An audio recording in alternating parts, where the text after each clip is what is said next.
হঠাৎ হনুমান চল্লিশা পাঠ কেন? নমস্কার, জয় শ্রীরাম। আমরা হঠাৎ হনুমান চল্লিশা পাঠ করছি না। আমাদের 1964 সালে বিশ্ব হিন্দু পরিষদ স্থাপিত হয়। তারপরে সেইখান থেকে তখনকার আমাদের যারা কার্যকর্তা রয়েছেন, তো সেই সময় গুরুজি ছিলেন আমাদের ডাক্তার, আমাদের গুরুজি হচ্ছেন, তিনি বিশ্ব হিন্দু পরিষদ স্থাপন করেছিলেন 1964 সালে। 83 সালে আমাদের বজরং দল গঠিত হয় 1984 সালে। তখন থেকেই এবং বজরং দলের নিয়মের মধ্যেই রয়েছে হনুমান চল্লিশা পাঠ। সেটা 1984 সাল থেকেই আমাদের মিলনের মধ্যে থেকেই হয়ে আসছে, সেটাও আজকে এখানে হলো পাঠ।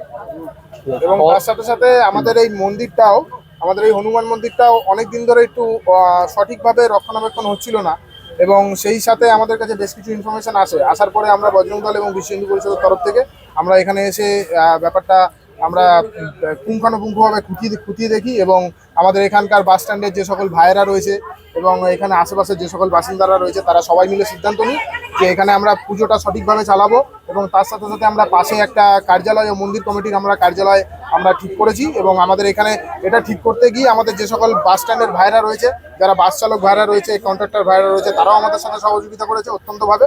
এবং তার সাথে সাথে আমাদের বিশ্ব হিন্দু পরিষদ বজরং দলের তরফ থেকে আমরা এখানে একটা মন্দির কার্যালয়ের সাথে সাথে আমরাও একটা অস্থায়ী কার্যালয় হিসাবে আমরা এখানে স্থাপন করেছি। তো যাতে মন্দির কার্যালয় বা আমাদের এই কার্যালয়টার মাধ্যমে আমাদের বজরংবলীর পুজো কর্মাদি সবকিছু থেকে শুরু করে মন্দিরের উন্নয়ন থেকে শুরু করে সবকিছু সঠিকভাবে পরিচালনা আমরা করতে পারি।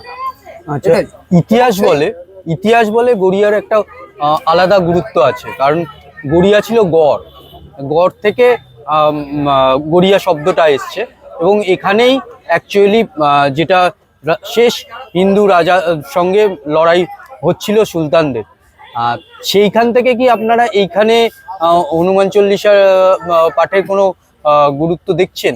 অবশ্যই গুরুত্ব আছে, কারণ সনাতন ধর্মের আমাদের মহাদেবের 11টা অবতারের মধ্যে তার মধ্যে 11 নম্বর অবতার হলো আমাদের হনুমানজি। তো সেই জায়গা থেকে দাঁড়িয়ে আমাদের সনাতন ধর্মের রুদ্রের 11 নম্বর যেহেতু অবতার, তো আমাদের সনাতন ধর্মের একটা মূল স্তম্ভ হিসাবে আমরা এটাকে হনুমানজির পাঠ থেকে শুরু করে হনুমানজির পূজার মাধ্যমে আমরা যুব সমাজ থেকে শুরু করে সকলে একটা আলাদা শক্তি পাই। সনাতন ধর্মের আমাদের মূল পরিকাঠামোর উপর বেস করে আমরা যদি এটাকে আগিয়ে নিয়ে যেতে পারি, তো সেই ক্ষেত্রে শুধু গড়িয়া না, পার্শ্ববর্তী অঞ্চলের বিভিন্ন জায়গায় সবকিছু সেক্টরে যুব সমাজকে আমরা সংঘবদ্ধ করতে পারবো। শুধু তাই নয়, আজকালকার দিনে যে কোনো দেশে, শুধু ভারতবর্ষ নয়, ভারতবর্ষ ছাড়া পৃথিবীর যে কোনো দেশে যুব সমাজ একটা ইম্পর্টেন্ট ভূমিকা পালন করে। আর আমাদের বিশ্ব হিন্দু পরিষদের একটাই লক্ষ্য, যুব সমাজকে একত্রিত করা, যুব সমাজকে একত্রিত করে হনুমান চল্লিশা পাঠের মাধ্যমে এবং আমাদের সনাতন ধর্মের বিভিন্ন ধরনের কার্যকলাপের মাধ্যমে যুব সমাজকে সংঘবদ্ধিত করা, এবং সংঘবদ্ধিত করে বিভিন্ন রকম যুব সমাজ যাতে অসামাজিক কোনো কাজকর্মে জড়িয়ে না যায়, নেশা থেকে শুরু করে আদার্স কিছুতে জড়িয়ে না যায়, সেটাকে সংঘবদ্ধ রাখা এবং ধরে রাখা, এটাই হলো আমাদের প্রধান কর্তব্য এবং প্রধান বক্তব্য। এছাড়াও 4 যুগের অবতার হচ্ছে বজরংবলীজি। 4 যুগ পরে তাপ তোমারা, 4 যুগে উনি হচ্ছেন শ্রেষ্ঠ ভক্ত প্রভু শ্রীরামজি নারায়ণ। রামজি তো নারায়ণ, তো আর তিনি এই যুগে ওনার পুজো করলে তাহলে সমাজ সংগঠিত হবে, এবং তারা সেবা সংস্কারের মাধ্যমে দেশকে সুরক্ষা দিয়ে হিন্দু রাষ্ট্র গড়ে তুলবে। কিছু দেখুন, কিছু মানে জাতীয়বাদ নেতারা, যেরকম অনেক বাঙালিরা অনেকে প্রচার করে বাঙালির দেবতা হনুমান নয়, এইটার হ্যাঁ এটা বলেন না হঠাৎ কেন হনুমান চল্লিশা। আমি বলি একটু রাজনৈতিক ভাষায় বলি, গড়িয়াটা একটা সময় বামপন্থীদের গড় ছিল, গড় থেকে গড়িয়া বামপন্থীদের গড় ছিল। এই প্রাকৃতিক বিপর্যয়গুলো, ভূমিকম্প হঠাৎ করেই হয়। আজকের হনুমান চল্লিশাটা বামপন্থীদের কাছে একটা ছোট ভূমিকম্পের মতো, আগামী দিনে অনেক বড় ভূমিকম্প হবে। ঠিক আছে, আমি ওইটাই 50 বছরে এইসব ন্যারেটিভ এর বামপন্থীরা চালু করেছে।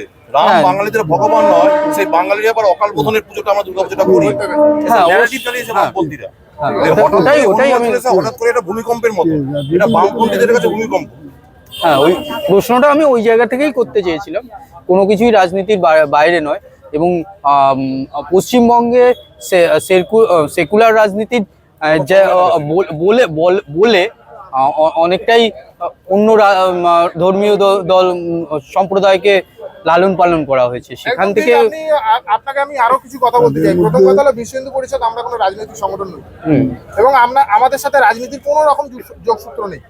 আমরা আমাদের ধর্মকে রক্ষা করার জন্য, আমাদের দেশকে রক্ষা করার জন্য, আমাদের যুব সমাজকে রক্ষা করার জন্য, মাতৃশক্তিকে রক্ষা করার জন্য এবং দুর্গা বাহিনীকে মানে যুব মহিলাদের রক্ষা করার জন্য আমাদের এই সংগঠন। তার সাথে সাথে গো মাতাকে রক্ষা করার জন্য, পরিবেশকে রক্ষা করার জন্য, সমাজের সেবার জন্য এই সংগঠন।